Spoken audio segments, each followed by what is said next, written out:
presidente do Senado, Rodrigo Pacheco, cobrou Bolsonaro e Lula por repúdio à violência. Ele afirmou que os pré-candidatos precisam ser responsáveis com as suas bases.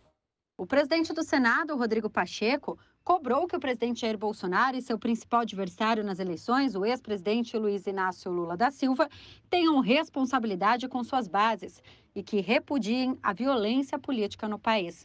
Ele foi questionado sobre ataques com motivação política, após a morte de um militante petista por um policial penal bolsonarista em Foz do Iguaçu, no Paraná. O que eu invoco, de fato, é que líderes políticos de todas as searas, especialmente dos candidatos que têm grande aceitação popular, precisam ter um discurso de propostas, de ideias, de menos confronto e de menos exposição do outro, em termos de invocar ou evocar da militância algum tipo de ato mais agressivo ou de intolerância em relação a quem pensa diferente.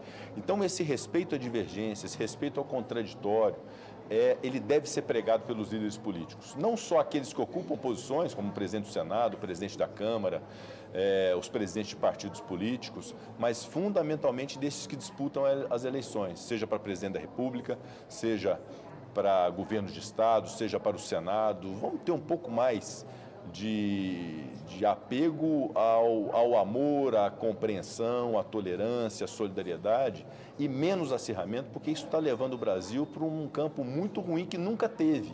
Pacheco qualificou as cenas de repugnantes e chocantes e que refletem um momento político de muito ódio e intolerância. Expressão pura, infelizmente, do momento político de muito ódio, de muita intolerância. Pacheco também confirmou que vai se encontrar com o ex-presidente Luiz Inácio Lula da Silva, que é o principal rival de Jair Bolsonaro nas eleições de outubro. E, evidentemente, eu recebo qualquer bancada do Senado Federal, qualquer pré-candidato de qualquer dessas bancadas, e ainda mais um ex-presidente da República. Qualquer ex-presidente da República que queira se encontrar com o presidente do Senado Federal, é minha obrigação, como presidente do Senado, receber. Então, eu considero que é algo muito natural, receberei qualquer bancada que deseje ter esse encontro com a presidência do Senado. Em relação ao Partido dos Trabalhadores, ficou pré-agendado o encontro na quarta-feira próxima. O presidente Jair Bolsonaro voltou a falar sobre o assassinato do político petista em Foz do Iguaçu. Em declaração a apoiadores nesta terça-feira, ele criticou a mídia e disse que seu apoiador foi brutalmente agredido por petistas após ser baleado. O chefe do executivo afirmou que, para grande parte da mídia, não interessa a real apuração do caso, e sim explorar negativamente sua imagem e de seus apoiadores. Manchete dos jornais, o cara gritou, chegou gritando aqui é Bolsonaro e abriu fogo. Capa de jornais aí, essa mensagem, né? E, obviamente, não interessa apurar o caso, interessa para grande parte da mídia criticar o nosso pessoal, né? A gente sabe que é mentira, estamos com o senhor. Vamos lá. Daí a narrativa é de que eu estimulo a violência no Brasil, não é isso não? De jeito nenhum. Então vamos lá. Em 2016, tivemos 61 mil mortes por arma de fogo no Brasil. Governo Dilma Rousseff.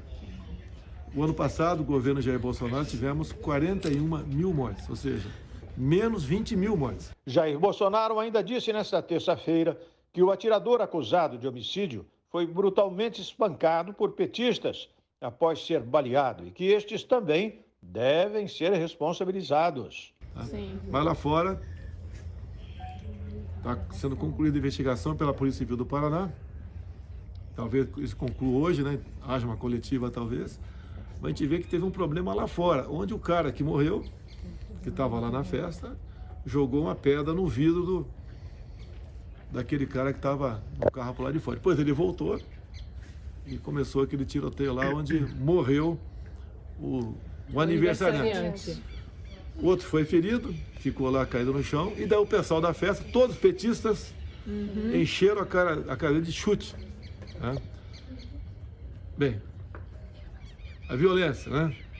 Os petistas era a violência do bem, chute na cara de quem está deitado, está caído no chão. Quem já está caído no chão. A gente não sabe direito tudo o que aconteceu, mas as imagens demonstram os atos de violência que houve lá dentro do recinto. Se esse cara morre, vamos supor, de traumatismo craniano, e não por causa do ferimento à bala, esses petistas que chutaram a cara dele lá vão responder por homicídio. Senadores da Comissão de Assuntos Econômicos se reuniram na manhã de hoje para debater com o ministro da Economia, Paulo Guedes, e o ministro de Minas e Energia, Adolfo Saxida, sobre os preços dos combustíveis e a garantia de abastecimento. Os ministros do governo federal, Paulo Guedes e Adolfo Saxida, participaram hoje de uma reunião no Senado para debater sobre o preço dos combustíveis e detalharam as medidas que podem ser adotadas pelo Executivo para baixar o preço do diesel e tramitar com transparência e sem quebras fiscais o projeto de emenda constitucional conhecido como PEC das Bondades. O ministro da Economia, Paulo Guedes, iniciou afirmando que, reduzindo os impostos com cautela, é possível fazer uma transferência de renda aos mais frágeis. A primeira coisa que tem que ser feita, é reduzir os impostos. Primeiro, você reduz os impostos, vem de 110 para 105, tirando os impostos federais, depois de 105 para 100, tirando os impostos estaduais, e, finalmente, se fosse o caso, fazendo transferência de renda para os mais frágeis. Ele ainda defendeu a proposta aprovada no Senado e ressaltou que, ao usar os recursos que compensariam os governos estaduais pela redução de impostos sobre combustíveis, é possível a criação de auxílios à sociedade frente à crise internacional. Não são subsídios para os senhores senadores, ou para o ministro, ou para o presidente da República, para todo mundo usar petróleo mais barato.